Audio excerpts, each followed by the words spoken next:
Understanding carbohydrates. I hear a lot of people talking about they're going on low carb diets because they want to control their calories, but yet they don't fully understand what carbohydrates are. So let's take a label. A label says a value for carbohydrates, and then below it, it says of which sugars. That's all part of the same value. What it's really telling you is what part of the carbohydrate is a starch and what carbohydrate is sugar. Sugar doesn't necessarily mean sugar like cane sugar. It just means that it's broken down and ready to be absorbed into your bloodstream. The best way to understand this is a brick wall compared to a pile of bricks. A brick wall is a starch. That's lots of sugar molecules stuck together. And therefore, when you consume it, you have to break it down. You have to digest it. And so it takes time to go into your bloodstream. Hence, some foods have a low glycemic index because the longer it takes to go into your bloodstream, the lower it is on the glycemic index, the less you have a sugar spike.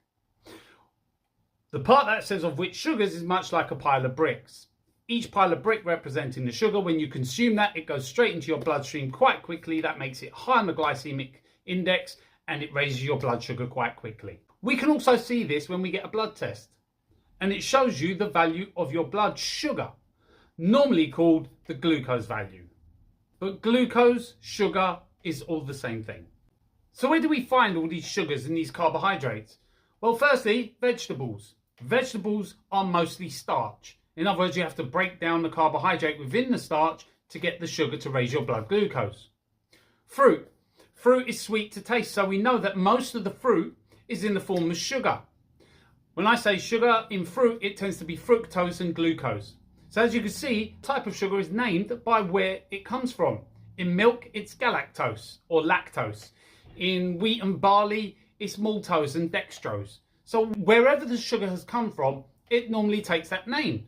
Pure cane sugar, like white sugar that we know, is called sucrose, but it's still the same molecule. It's a carbohydrate broken down into its simplest form, a sugar.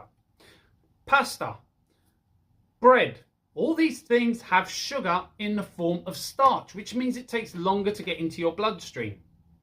So now you understand everything you're consuming is pretty much sugar. Unless you're consuming just pure meat or just pure fat, then it's very unlikely you're going to have a high content of carbohydrate, but it's still going to be there in a very small amount. You've been listening to me at massagetime.co.uk. If there's anything else you'd like to know, I could do another video regarding what happens when you do starve yourself and you're not consuming enough carbohydrates, which is a process known as gluconeogenesis, the breaking down of fat. Have a nice day.